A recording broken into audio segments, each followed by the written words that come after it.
Hi! Welcome to Chandana's kitchen. ಎಲ್ಲರೂ ಹೇಗಿದ್ದೀರಾ? ಎಲ್ಲರೂ ಚೆನ್ನಾಗಿದ್ದೀರಾ ಅಂತ ನಾನು ಭಾವಿಸ್ತಾ ಇವತ್ತಿನ ವ್ಲಾಗ್ ಸ್ಟಾರ್ಟ್ ಮಾಡ್ತಿದ್ದೀನಿ. ಇವತ್ತು ಸಂಡೇ ಆಗಿರೋದ್ರಿಂದ ಸಂಡೇ ನಾನು ಯಾವಾಗಲೂ ಮಾರ್ನಿಂಗ್ ಬೇಗ ಆಗುವಂಥ ಬ್ರೇಕ್ಫಾಸ್ಟ್‌ನ ಪ್ರಿಪೇರ್ ಮಾಡ್ಕೋತೀನಿ. Sunday almost half an hour ಲೇಟಾಗೆ ಎಲ್ಲರೂ ಮನೇಲಿ ಎದ್ದೇಳ್ತೀವಿ. ಅದರಿಂದಾಗಿ ಈಸಿಯಾಗಿ ಆಗುವಂಥದ್ದು ಪುಳಿಯೋಗರೆ. ಅದನ್ನು ಪ್ರಿಪೇರ್ ಮಾಡಿಕೊಂಡು ಹಾಗೆ ಬಾಗಿಲೆಲ್ಲ ಒರೆಸ್ಕೋತಿದ್ದೀನಿ. ಸಂಡೇ ಆಗಲಿ ಯಾವ ದಿನವೇ ಆಗಲಿ ಬಾಗಿಲನ್ನ ಒರೆಸೋದು ಒಂದಿನ ಕೂಡ ಮಿಸ್ ಮಾಡ್ಕೊಳ್ಳಲ್ಲ. ಮೊದಲು ಎದ್ದಿದ ತಕ್ಷಣ ಬಾಗಿಲನ್ನೆಲ್ಲ ಒರೆಸ್ಕೊಂಡು ಕ್ಲೀನ್ ಮಾಡಿಕೊಂಡು ರಂಗೋಲಿ ಹಾಕಿ ಮುಂದಿನ ಕೆಲಸ ಮಾಡ್ಕೋತೀನಿ. ಕೆಲವೊಂದು ಸರಿ ಅನ್ನಕ್ಕೆ ಏನಾದರೂ ಇಡಬೇಕಂತಿದ್ರೆ ಅನ್ನಕ್ಕೆ ಇಟ್ಬಿಟ್ಟು ಬಾಗಿಲು ಒರೆಸ್ಕೋತೀನಿ. ಇದೇ ಥರ ರೊಟೀನ್ ನಡೆಯುತ್ತೆ. ಹಾಗೆ ಸಿಹಿ ಕೂಡ ಎದ್ದರು. ಸಿಹಿನ ಎತ್ಕೊಂಡು ಅವ್ರಿಗೂ ಸಮಾಧಾನ ಮಾಡಬೇಕು. ಜೊತೆಯಲ್ಲಿ ಅಜ್ಜಿ ಇದ್ದರೆ ಅಳೋಲ್ಲ. ಒಬ್ಬಳೇ ಇದ್ದರೆ ಖಂಡಿತವಾಗ್ಲೂ ಅತ್ತೆ ಅಳ್ತಾಳೆ. ಮಾರ್ನಿಂಗ್ ಅಳೋದ್ರಿಂದನೇ ಅವಳ ಡೇನ ಸ್ಟಾರ್ಟ್ ಮಾಡ್ತಾಳೆ. ಹಾಗೆ ಬೆಡ್ಸ್ನೆಲ್ಲ ಕ್ಲೀನ್ ಮಾಡ್ಕೋತಿದ್ದೀನಿ. ನಾನು ಸ್ಯಾಟರ್ಡೇ ಎಲ್ಲ ಕ್ಲೀನ್ ಮಾಡಿರಲಿಲ್ಲ. ಸೊ ಅದಕ್ಕಾಗಿ ಸಂಡೇ ಹಾಕ್ಕೊಂಡ್ರೆ ಮಂಡೇಗೆ ಸುಲಭ ಆಗುತ್ತೆ ಅಂತ ಹೇಳಿ ಸಂಡೇನೇ ಎಲ್ಲದನ್ನು ಕ್ಲೀನ್ ಮಾಡ್ಕೋತಿದ್ದೀನಿ. ಬೆಡ್ ಮೇಲಿರೋ ಬೆಡ್ ಸ್ಪ್ರೆಡ್ಸ್ ಆಗಲಿ, ಸೋಫಾ ಮೇಲಿರೋ ಸಿಂಗಲ್ ಬೆಡ್ಶೀಟ್ಸ್ ಆಗಲಿ ಎಲ್ಲದನ್ನು ಕ್ಲೀನ್ ಮಾಡಿಕೊಂಡ್ರೆ ಮಾರ್ನಿಂಗ್ ಆಫೀಸ್ಗೆ ಹೋಗೋ ಟೈಮಲ್ಲಿ ನನಗೆ ಅಷ್ಟು ಕೆಲಸ ಹಿಡಿಯಲ್ಲ. ತುಂಬಾ ನೀಟ್ ಆ್ಯಂಡ್ ಕ್ಲೀನಾಗಿರುತ್ತೆ. ಏನೂ ಟೆನ್ಷನ್ ಇರೋಲ್ಲ. ಹಾಗೆ ನಾನಿವತ್ತು ಕೆಲವೊಂದು ರೆಸ್ಪಾನ್ಸಿಬಿಲಿಟೀಸ್ ಬಗ್ಗೆ ಮಾತಾಡೋಣ ಅಂತ ಅಂದ್ಕೊಂಡಿದ್ದೀನಿ. ಈಗ ಮದುವೆ ಆಗಿ ಗಂಡನ ಮನೆಗೆ ಬಂದಾಗ ಕೆಲವೊಂದು ವಿಚಾರಗಳಲ್ಲಿ ಅವ್ರಿಗೆ ನಾವು ಅವ್ರಿಗೆ ಅಡ್ಜಸ್ಟ್ ಆಗೋದು ಸ್ವಲ್ಪ ಕಷ್ಟ ಆಗುತ್ತೆ. ಬಟ್ ಒಂದು ಇನ್ಸ್ಟೆಂಟ್ಗೆ ಖಂಡಿತವಾಗ್ಲೂ ಸ್ವಲ್ಪ ದಿನಗಳ ಮಟ್ಟಿಗೆ ನಾವು ಅವ್ರಿಗೆ ಅಡ್ಜಸ್ಟ್ ಆಗಲೇಬೇಕು. ಅಡ್ಜಸ್ಟ್ ಆಗ್ತೀವಿ ಸಹ. ಆ ಬರುವಂಥ ಪ್ರಾಸೆಸ್ ಏನಿದೆ ಅದನ್ನು ನಾವು ಅಡ್ಜಸ್ಟ್ ಮಾಡ್ಕೊಂಡು ಹೋಗ್ಬಿಟ್ರೆ ಪ್ರತಿಯೊಂದೂ ಆರಾಮಾಗಿ ನಡೆಯುತ್ತೆ. ಅದೇ ಥರ ಈಗ ನನ್ನ ಲೈಫಲ್ಲಿ ಅಂತಲ್ಲ, ಪ್ರತಿಯೊಬ್ಬರ ಲೈಫಲ್ಲೂ ಕೂಡ ಈ ಅಪ್ಸ್ ಆ್ಯಂಡ್ ಡೌನ್ಸ್ ಇದ್ದೇ ಇರುತ್ತೆ. ಈಗ ಅಮ್ಮನ ಮನೇಲಿರೋ ಥರ ಗಂಡನ ಮನೇಲಿ ಖಂಡಿತವಾಗ್ಲೂ ಇರೋಕ್ಕಾಗಲ್ಲ. ಕೆಲವರು ಹೇಳ್ತಾರೆ, ಯಾಕೆ ತಾಯಿ ಥರ ನೋಡಬಾರ್ದು, ಯಾಕೆ ಸೊಸೆನ ಮಗಳ ಥರ ನೋಡಬಾರ್ದು ಅಂತ ಆ ಕಾನ್ಸೆಪ್ಟೇ ಮೈಂಡಲ್ಲೇ ಇಟ್ಕೊಂಡು ಬರಬಾರ್ದು. ಅತ್ತೆ ಅತ್ತೆನೇ, ತಾಯಿ ತಾಯಿನೇ, ಸೊಸೆ ಸೊಸೆನೇ, ಮಗಳು ಮಗಳೇ ಆಗಿರ್ತಾರೆ. ಯಾವುದೇ ಕಾರಣಕ್ಕೂ ಆಗಲಿ ಕೆಲವೊಂದು ರೆಸ್ಪಾನ್ಸಿಬಿಲಿಟೀಸ್ನ ನಾವು ತೊಗೊಳ್ಳೇಬೇಕಾಗುತ್ತೆ. ಫ್ರೀಯಾಗಿದ್ದಾರೆ, ಅವ್ರು ಫ್ರೀಯಾಗಿ ಬಿಡ್ತಾರೆ, ಫ್ರೀಯಾಗಿ ಮಾತಾಡ್ತಾರೆ ಅಂದಿದ ತಕ್ಷಣ ನಾವು ಅದನ್ನು ಅಡ್ವಾಂಟೇಜ್ ತೊಗೋಬೇಕಾಗುತ್ತೆ. ಸೊಸೆ ಆದಂಥ ಕೆಲವೊಂದು ರೆಸ್ಪಾನ್ಸಿಬಿಲಿಟೀಸ್ ನಮಗೂ ಇರುತ್ತೆ. ನಾವು ಅದನ್ನು ಚಾಚು ತಪ್ಪದಂಗೆ ಪಾಲಿಸಲೇಬೇಕಾಗುತ್ತೆ. ಆ ಥರ ಪಾಲಿಸಿದಾಗ ನಮಗೂ ಒಂದು ರೆಸ್ಪೆಕ್ಟ್ ಅನ್ನೋದು ಖಂಡಿತವಾಗ್ಲೂ ಮನೇಲಿ ಇದ್ದೇ ಇರುತ್ತೆ. ಯಾವುದೇ ವಿಚಾರವಾಗಲಿ ತುಂಬ ಫ್ರೀಯಾಗಿ ಇರಬಾರ್ದು. ನಮ್ಮ ಲಿಮಿಟ್ಸ್ ಅಂದರೆ ಸೊಸೆಯರ ಲಿಮಿಟ್ಸ್ ಸೊಸೆ ಹತ್ರ ಇರಬೇಕು. ಲಾಸ್ ಕೂಡ ಅವ್ರವ್ರ ಲಿಮಿಟ್ಸಲ್ಲಿ ಅವ್ರವ್ರು ಇರಬೇಕು. ಆಗಲೇ ಅವರಿಬ್ಬರ ಮಧ್ಯೆ ಒಳ್ಳೆ ಬಾಂಡಿಂಗ್ ಬರೋಕ್ಕೆ ಸಾಧ್ಯ. ಪ್ರತಿಯೊಂದೂ ಫ್ರೀಯಾಗಿ ಎಲ್ಲದನ್ನು ಶೇರ್ ಮಾಡಿಕೊಂಡಾಗ ಅವರೇ ಆಗಲಿ ನಾವೇ ಆಗಲಿ ಆ ಲಿಮಿಟ್ಸ್ ಅನ್ನೋದು ಕ್ರಾಸ್ ಆದಾಗ ಅಲ್ಲಿ ರಿಲೇಷನ್ಶಿಪ್ಪಲ್ಲಿ ಆಗಾಗ ಜಗಳ ಕೆಲವೊಂದು ಬರ್ತಿರುತ್ತೆ.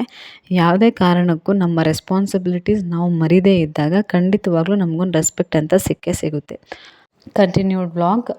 ಸಂಡೇ ಆಗಿರೋದ್ರಿಂದ ತರಕಾರಿ ಎಲ್ಲ ತರಿಸ್ಕೊಂಡು ಎಲ್ಲ ಥರ ತರಕಾರಿ ಈ ಸರಿ ತರಿಸ್ಕೊಂಡಿದ್ದೆ. ಎಲ್ಲದನ್ನು ಕ್ಲೀನ್ ಮಾಡಿ ಏನೇನು ಬೇಕೋ ಎಲ್ಲದನ್ನು ಕಟ್ ಮಾಡಿ ನಾನು ಫ್ರೀಝರಲ್ಲಿ ಇಟ್ಕೊಂಡಾಗ ಅಡುಗೆ ಮಾಡ್ಕೊಳ್ಳೋಕ್ಕೆ ಬೇಗ ಬೇಗ ಆಗುತ್ತೆ. ಈಗ ಬ್ರಾಕ್ಲಿನೇ ಆಗಿರಲಿ ಅಥವಾ ಕಾಲಿಫ್ಲವರ್, ಕ್ಯಾಬೇಜ್ ಏನೇ ಆಗಿರಲಿ ಎಲ್ಲದನ್ನು ಕ್ಲೀನಾಗಿ ಜೋಡಿಸಿ ಇಟ್ಕೊಂಡ್ಬಿಟ್ರೆ ಮಾಡ್ಕೊಳ್ಬೇಕಾದ್ರೆ ತುಂಬ ಕಷ್ಟ ಅನಿಸಲ್ಲ. ಎಲ್ಲ ಹಾಗೆ ಇಟ್ಟು ಮತ್ತು ಮಾಡ್ಕೊಳ್ಬೇಕಾದ್ರೆ ಏನಾದರೂ ನಾವು ಆಗಲೇ ಸಡನ್ನಾಗಿ ಪ್ರಿಪೇರ್ ಮಾಡ್ಕೋತೀವಿ ಅಂತಂದಾಗ ತುಂಬ ಟೈಮ್ ಹಿಡಿಯುತ್ತೆ, ತುಂಬ ಕಷ್ಟ ಕೂಡ ಅಂತ ಅನಿಸುತ್ತೆ. ಅದಕ್ಕೆ ಸಂಡೇ ಒಂದಿನ ತರಿಸ್ಕೊಂಡು ಎಲ್ಲದನ್ನು ಬಾಕ್ಸಲ್ಲಿ ಹಾಕಿಟ್ಕೊಂಡು ಕಟ್ ಮಾಡ್ಕೊಳ್ಳೋದಾಗಲಿ ಅಥವಾ ಸೊಪ್ಪು ಬಿಡಿಸ್ಕೊಳ್ಳೋದಾಗಲಿ, ಕರ್ಬೇವಿನ ಸೊಪ್ಪು ಕ್ಲೀನ್ ಮಾಡ್ಕೊಳ್ಳೋದಾಗಲಿ ಅಥವಾ ತೆಂಗಿನಕಾಯಿ ತುರಿದಿಟ್ಕೊಳ್ಳೋದಾಗಲಿ, ಕ್ಯಾರೆಟ್ ಕೂಡ ತುರಿದಿಟ್ಕೊಳ್ಳೋದಾಗಲಿ. ಈಗ ವೀಕ್ಲಿ ಒನ್ಸ್ ಏನೇನು ಪ್ರಿಪೇರ್ ಮಾಡ್ಕೋಬೇಕು ಅಂತ ಸಂಡೇ ನೀಟಾಗಿ ಲಿಸ್ಟ್ ಮಾಡ್ಕೊಬಿಟ್ರೆ ಅದೇ ರೀತಿ ನಾವು ವೆಜಿಟೇಬಲ್ಸ್ನ ಕೂಡ ಸೆಟ್ ಮಾಡಿ ಇಟ್ಕೊಬಿಡ್ಬೋದು. ಹಾಗೆ ಹೂವು ಏನಾದರೂ ತರಿಸ್ಕೊಂಡು ಹೂವನ್ನ ಕೂಡ ಕ್ಲೀನ್ ಮಾಡಿ ಇಟ್ಕೊಳ್ಳೋದು ಅಥವಾ ಕಟ್ಟೋ ಹಾಗಿದ್ರೆ ಹೂವು ಕೂಡ ಕಟ್ಕೊಂಡು ಇಟ್ಕೊಬಿಟ್ರೆ ನಮಗೆ ವಾರ ಎಲ್ಲ ಹೇಗೆ ಕೆಲಸ ಆಗುತ್ತೆ ಅನ್ನೋದೇ ಗೊತ್ತಾಗಲ್ಲ. ಸಂಡೇ ಒಂದು ದಿನ ಕಷ್ಟಪಟ್ಟು ಎಲ್ಲದನ್ನು ಕ್ಲೀನ್ ಮಾಡಿ ಇಟ್ಕೊಂಡ್ರೆ ಅಡುಗೆ ಮಾಡೋಕ್ಕೆ, ನಾಷ್ಟ ಮಾಡೋಕ್ಕೆ ತುಂಬಾ ಈಸಿ ಅಂತ ಅನಿಸುತ್ತೆ. ಹಾಗೆ ಸೊಪ್ಪೆಲ್ಲ ಬಿಡಿಸ್ಕೊತಿದ್ದೀನಿ. ಸಿಹಿ ಕೂಡ ಇದ್ದರೂ ಸಿಹಿಗೂ ಕೂಡ ಕೇಳ್ತಿದ್ದೆ ವೆಜಿಟೇಬಲ್ಸ್ ನೇಮ್ಸ್ ಎಲ್ಲ. ಅವಳು ಕ್ಲೀನಾಗಿ ಹೇಳ್ತಿದ್ರು. ಕೆಲವೊಂದು ಸಿಹಿ ನಾವು ಏನು ಕೂತ್ಕೊಂಡಾಗ ಖಂಡಿತವಾಗ್ಲೂ ಅವ್ರು ಇಂಗ್ಲೀಷ್ ಅನ್ನೋದನ್ನು ಸ್ಕೂಲಲ್ಲಿ ಕಲಿಸ್ತಾರೆ. ನಾವು ಕೆಲವೊಂದು ಸರಿ ಕನ್ನಡದಲ್ಲಿ ತರಕಾರಿ ಹೆಸರುಗಳನ್ನಾಗಲಿ ಅಥವಾ ಕನ್ನಡದಲ್ಲಿ ಏನೇನು ಬರುತ್ತೆ, ನಮಗೇನೇನು ಗೊತ್ತಾಗುತ್ತೆ ಅದನ್ನು ಅವ್ರಿಗೆ ಹೇಳ್ಕೊಡೋದ್ರಿಂದ ಕನ್ನಡ ಅನ್ನೋದನ್ನ ಕಲಿತಾರೆ. ಇಂಗ್ಲೀಷಲ್ಲಿ ಎಲ್ಲದನ್ನು ಹೇಳ್ತಾರೆ, ಸ್ಕೂಲಲ್ಲಿ ಎಲ್ಲದನ್ನು ಕಲಿಸ್ಕೊಡ್ತಾರೆ. ಸೊ ವೆಜಿಟೇಬಲ್ಸ್ ಎಲ್ಲ ಇಂಗ್ಲೀಷಲ್ಲಿ ಹೇಳ್ತಾರೆ, ಬಟ್ ಕನ್ನಡದಲ್ಲಿ ಏನಂತ ಗೊತ್ತಾಗಲ್ಲ. ನಾವು ಪೇರೆಂಟ್ಸ್ ಆಗಿ, ಅದು ಕನ್ನಡಿಗರಾಗಿ ಖಂಡಿತವಾಗ್ಲೂ ನಾವು ಕನ್ನಡ ಅವ್ರಿಗೆ ಹೇಳ್ಕೊಡ್ಲೇಬೇಕು. ಹಾಗೆ ಬ್ರೇಕ್ಫಾಸ್ಟ್ ಎಲ್ಲ ಮುಗಿಸ್ಕೊಂಡು ಮನೆ ಕ್ಲೀನಿಂಗ್ ಕೂಡ ಮುಗಿಸ್ಕೊಂಡು ಇನ್ನು ತರಕಾರಿ ಏನಿದೆ ಅದನ್ನೆಲ್ಲ ಜೋಡಿಸೋದೆಲ್ಲ ಮುಗಿಸ್ಕೊಂಡು ಮಧ್ಯಾಹ್ನಕ್ಕೆ ಅಡುಗೆ ಪ್ರಿಪೇರ್ ಮಾಡ್ಕೋತಿದ್ದೀನಿ. ಇವತ್ತು ಅಡುಗೆ ಅಂತ ಏನು ಎಕ್ಸ್ಟ್ರಾ ಏನು ಮಾಡ್ಕೊಂಡಿಲ್ಲ. ಮಶ್ರೂಮ್ ಇತ್ತು, ಮಶ್ರೂಮ್ ಪಲಾವ್ ಥರ ಮಾಡ್ಕೊಬಿಡೋಣ, ಸ್ವಲ್ಪ ವೆಜಿಟೇಬಲ್ಸ್ ಎಲ್ಲದನ್ನು ಮಿಕ್ಸ್ ಮಾಡಿಕೊಂಡು ಮಶ್ರೂಮ್ ಪಲಾವ್ ಥರ ಮಾಡ್ಕೊಬಿಟ್ರೆ ಅದು ಆಗುತ್ತೆ, ಏನು ಟೆನ್ಷನ್ ಇಲ್ಲ. ಸಂಡೇ ಅಲ್ವಾ, ಹೇಗೋ ನಡೆದೋಗುತ್ತೆ. ಇದೇ ಬೇಕು ಅದೇ ಬೇಕು ಅನ್ನೋದು ಏನೂ ಇಲ್ಲ. ಜೊತೆಗೆ ಒಂದು ಸ್ವಲ್ಪ ರಾಯ್ತ ಅಥವಾ ಸ್ವಲ್ಪ ಸೌತೆಕಾಯಿ ಇದ್ಬಿಟ್ರೆ ಆಯಿತು. ಮಧ್ಯಾಹ್ನದ ಊಟ ಕೂಡ ಮುಗ್ದೋಗ್ಬಿಡುತ್ತೆ.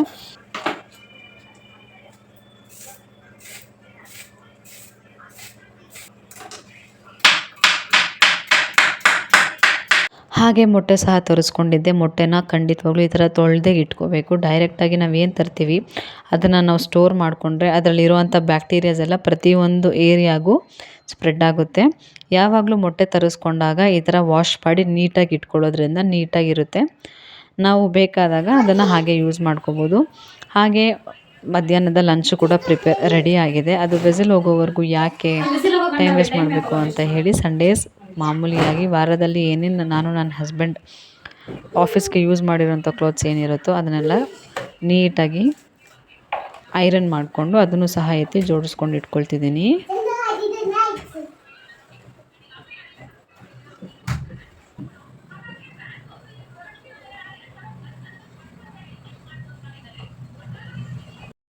ಇನ್ನು ಒಳ್ಳೆ ಮಶ್ರೂಮ್ ಪಲಾವ್ ಕೂಡ ರೆಡಿ ಮಾಡಿದ್ದೀನಿ. ಫುಲ್ ವೀಡಿಯೋ ಬೇಕಂತಂದರೆ ಚಂದನಾಸ್ ಕಿಚನ್ ಯೂಟ್ಯೂಬ್ ಶಾರ್ಟ್ಸಲ್ಲಿರುತ್ತೆ. ನಾನು ಎಲ್ಲ ಅಡುಗೆಗಳನ್ನ ಅಪ್ಲೋಡ್ ಮಾಡಿದ್ದೀನಿ. ಅಲ್ಲಿ ಹೋಗಿ ಚೆಕ್ ಮಾಡಿದ್ರೆ ನಿಮಗೆ ಒಳ್ಳೆ ಮಶ್ರೂಮ್ ಪಲಾವ್ ರೆಸಿಪಿ ಸಿಗುತ್ತೆ.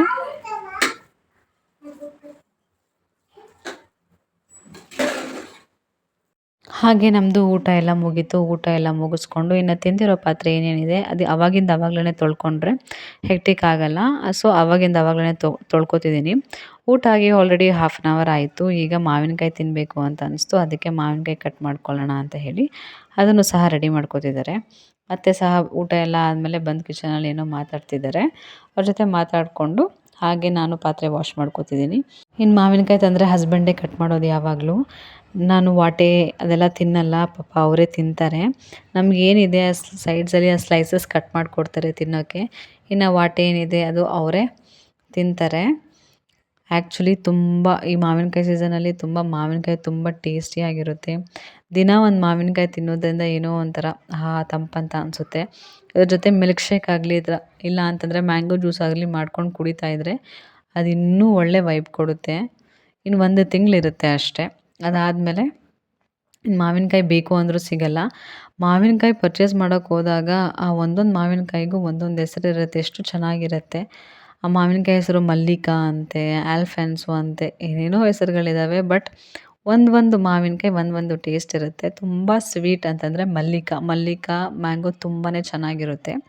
ನೀವು ಟ್ರೈ ಮಾಡಿ ನೋಡಿ.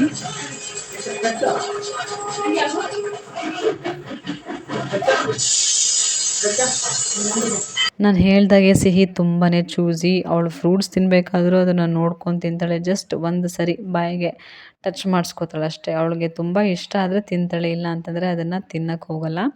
ಫ್ರೂಟ್ಸಲ್ಲಿ ಯಾವ ಫ್ರೂಟ್ಸು ತಿನ್ನಲ್ಲ, ಏನು ಕೊಟ್ಟರು ತಿನ್ನಲ್ಲ. ತುಂಬ ಚೂಸಿ. ಚಪಾತಿ, ಪುಳಿಯೋಗರೆ ಈ ಥರದ್ದು ಮಾಡಿದ್ರೆ ಮಾತ್ರ ಕೂತ್ಕೊಂಡದು ತಿನ್ಸಿದ್ರೆ ಮಾತ್ರ ತಿಂತಾರೆ. ನಿಮ್ಮ ಮನೇಲೂ ಈ ಥರ ಮಕ್ಕಳಿದ್ರೆ ಕಮೆಂಟ್ ಮಾಡಿ. ಬಾಯ್ ಬಿಟ್ಟು ಹೇಳು, ಎಲ್ಲ ಹೋಗ್ತಾರದು ಹೇರ್ ಕಟ್ ಮಾಡಕ್ಕ. ಹಾಗೆ 5 ಇಯರ್ಸ್ಗೆ ನಾನು ಸಿಹಿಗೆ ಹೇರ್ ಕಟ್ ಮಾಡಿಸ್ಬೇಕು ಅಂತ ಡಿಸೈಡ್ ಮಾಡಿ ಅವ್ರನ್ನ ಕರ್ಕೊಂಡು ಹೋಗ್ತಾಯಿದ್ದೀನಿ.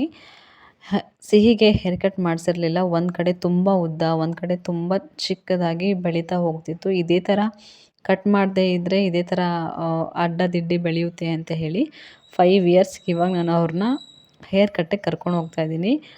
ಅಳ್ತಾರೆ ನೋಡಿಬಿಟ್ಟು ಅಂತ ಅಂದ್ಕೊಂಡಿದ್ದೆ. ಬಟ್ ಏನೂ ಅಳ್ಳಿಲ್ಲ. ಆರಾಮಾಗಿ ಖುಷಿಯಾಗಿ ಹೇರ್ ಕಟ್ ಮಾಡಿಸ್ಕೊಂಡ್ಳು. ಏನೂ ಟೆನ್ಷನ್ ಇಲ್ಲ. ನಾನು ಸ್ಟ್ರೈಟ್ನರ್ ಯೂಸ್ ಮಾಡಿದ್ಮೇಲೆ ಸ್ವಲ್ಪ ಕೂದಲೆಲ್ಲ ಉದ್ರೋದು ಜಾಸ್ತಿನೇ ಆಗಿತ್ತು. ಒಂದು ಒಳ್ಳೆ ಶೇಪ್ ಕೊಡ್ಸೋಣ ಅಂತ ಹೇಳಿ ಸ್ಪಾ ಕರ್ಕೊಂಡೋಗಿದ್ದೆ. ತುಂಬ ಚೆನ್ನಾಗಿ ಅವರು ಹೇರ್ ಕಟ್ ಮಾಡಿದ್ರು.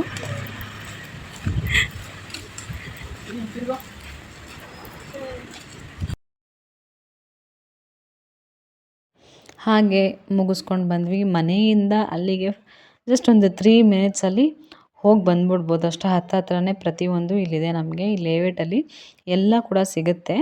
ಒಂಥರ ಕಾಮ್ ಆ್ಯಂಡ್ ಪ್ಲೆಸೆಂಟ್ ಆಗಿರುತ್ತೆ. ಇಲ್ಲೇ ಲೇಔಟ್ ತುಂಬಾ ಚೆನ್ನಾಗಿದೆ.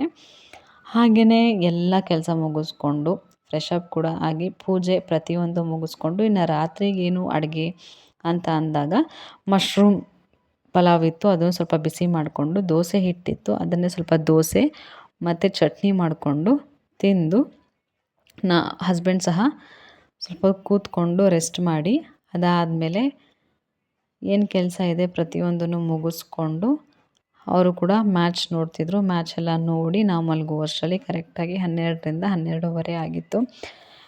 ಪ್ರತಿದಿನ ಮಲಗುವಂಥದ್ದು 12ರಿಂದ 12:30 ಆಗೇ ಆಗುತ್ತೆ. ಅದು ಏನೇ ಆಗಿರಲಿ ಟೈಮಿಂಗ್ಸ್ನ ಮಾತ್ರ ಚೇಂಜ್ ಮಾಡ್ಕೊಳಕ್ಕಾಗಲ್ಲ. ಕೆಲವರು ಬೇಗ ಮಲ್ಕೋತಾರೆ, ಬಟ್ ಕೆಲವರು ತುಂಬ ಲೇಟ್ ನಮ್ಮ ಥರನೇ ಮಲ್ಕೋತಾರೆ. 12-12:30 ಆಗುತ್ತೆ. ಓಕೆ, ಸಿಗೋಣ ನೆಕ್ಸ್ಟ್ ವ್ಲಾಗ್ನಲ್ಲಿ. ಟೇಕ್ ಕೇರ್, ಬಾಯ್ ಬಾಯ್.